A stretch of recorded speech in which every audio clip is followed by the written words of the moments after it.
ಅನಂತ್ ಅವರೇ, ಮೊದಲನೇದಾಗಿ ಹೇಗಿದ್ದೀರಾ ಈಗ? ನಾವು ಇವಾಗ ಒಂದು 4-5 ಸಿನಿಮಾ ಮಾಡ್ಕೊಂಡು ಆರಾಮಾಗಿದ್ದೀವಿ. ಯಾವ್ದೆಲ್ಲ ಸದ್ಯ ಇವಾಗ ಯಾವ ಸಿನಿಮಾ? ಇವಾಗ ಫಸ್ಟ್ 1.5 ಅಂತ ಒಂದು ಸಿನಿಮಾ ಮಾಡ್ತಾ ಇದ್ದೀನಿ. ಅದರಲ್ಲಿ ನಾನು ಸೆಕೆಂಡ್ ಲೀಡ್ ಆಗಿ ವರ್ಕ್ ಮಾಡ್ತಾ ಇದ್ದೀನಿ. ಅದರಲ್ಲಿ ಶ್ರೇಯಸ್ ಚಿಂಗ ಅನ್ನೋರು ರೀಸೆಂಟಾಗಿ ಡೇವಿಡ್ ಅಂತ ಒಂದು ಸಿನಿಮಾ ರಿಲೀಸ್ ಆಗಿದೆ. ಆ ಸಿನಿಮಾಲಿ ಅವರು ಹೀರೋ ಆಗಿದ್ದರು. ಇವಾಗ ಅದನ್ನು 1.5ನಲ್ಲಿ ಅವರೇ ಹೀರೋ ಆಗಿ ಡೈರೆಕ್ಟ್ರಾಗಿ ವರ್ಕ್ ಮಾಡ್ತಾ ಇದ್ದಾರೆ.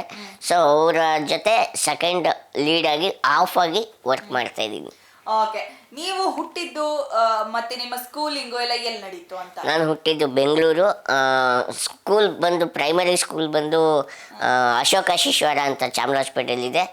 ಆಮೇಲೆ ಹೈಸ್ಕೂಲ್ ಬಂದು ನ್ಯಾಷನಲ್ ಹೈಸ್ಕೂಲ್ ಬಸವನಗುಡಿ.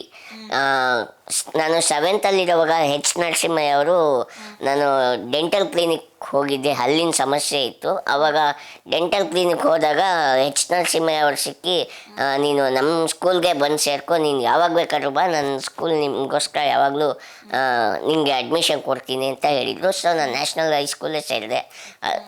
ಅದಾದಮೇಲೆ ನ್ಯಾಷನಲ್ ಕಾಲೇಜ್ ಸೇರಿದೆ. ಓಕೆ, ಏನಂತ ಹೇಳಿದ್ರೆ ಈ ಒಂದು ಶಾರ್ಟ್ ಆಗಿರೋದು ಅಂತ ಹೇಳಿದ್ರೆ ಸಾಕಷ್ಟು ಮಂದಿಗೆ, ಅಂದ್ರೆ ನಾರ್ಮಲ್ 5.2 5.3 ಇದ್ರೆ ನಾನು ಇನ್ನೂ ಉದ್ದ ಇರಬೇಕು ಅಂತ ಅನ್ಕೊಳ್ಳೋರು ಸಾಕಷ್ಟು ಮಂದಿ. ಈ ಒಂದು ನೀವು ಶಾರ್ಟ್ ಆಗಿ ಡಾರ್ಫ್ ಆಗಿ ಹುಟ್ಟಿದಿರಿ, ಅದ್ರ ಬಗ್ಗೆ ನೀವು ಏನಾದರೂ ಚಾಲೆಂಜಸ್ನ ಫೇಸ್ ಮಾಡಿದ್ರ, ಅಥವಾ ನಿಮ್ಮ ಫ್ರೆಂಡ್ಸು ಸ್ಕೂಲಿಂಗ್ ಟೈಮಲ್ಲಿ ಏನಾದರೂ ಒಂದು ಇನ್ಸಿಡೆಂಟ್ಗಳು ನೆನಪಿದೆಯಾ ನಿಮಗೆ? ಆ ಥರ ನಾನು ಡ್ವಾರ್ಫ್ ಅಂತ ನಾನು ಅಂದ್ಕೊಂಡಿಲ್ಲ. ನಾನು ಹೈಟ್ ಇಲ್ಲ ಅಷ್ಟೇ, ಬಟ್ ನಾನು ರನ್ ಮಾಡ್ತೀನಿ, ಸ್ವಿಮ್ ಮಾಡ್ತೀನಿ. ಸೊ ನಾನು ಫಿಸಿಕಲಿ ಫಿಟ್ಟಾಗಿರೋಕ್ಕೆ ನಾನು ಆದಷ್ಟು ಪ್ರಯತ್ನ ಪಡ್ತೀನಿ. ನಾನು ಈ ಥರ ರೇಗಿಸ್ತಾರೆ ಜನ, ಕುಳ್ಳ ಅಂತ ಅದು ಕಾಮನ್ನು. ನಾವು ಅದ್ರ ಬಗ್ಗೆ ಅವ್ರಿಗೂ ಹಂಗೆ ರೇಗಿಸ್ಬಿಟ್ರಲ್ಲಪ್ಪ ಅಂತ ನಾವು ಅವ್ರ ಬಗ್ಗೆನೇ ಚಿಂತೆ ಮಾಡ್ತಾ ಹೋದರೆ ನಾವು ವೀಕ್ ಆಗೋಕ್ಕೆ ಹೋಗ್ತೀವಿ. ಸೊ ನಾನು ಅದ್ರ ಬಗ್ಗೆ ಎಲ್ಲ ಟೆನ್ಷನ್ ಮಾಡಿಕೊಂಡು ಅವ್ರಿಗೆ ರೆಸ್ಪಾಂಡು ಮಾಡೋಕ್ಕೆ ಹೋಗಲ್ಲ. ಆ ಥರ ಇರ್ತೀನಿ ನಾನು.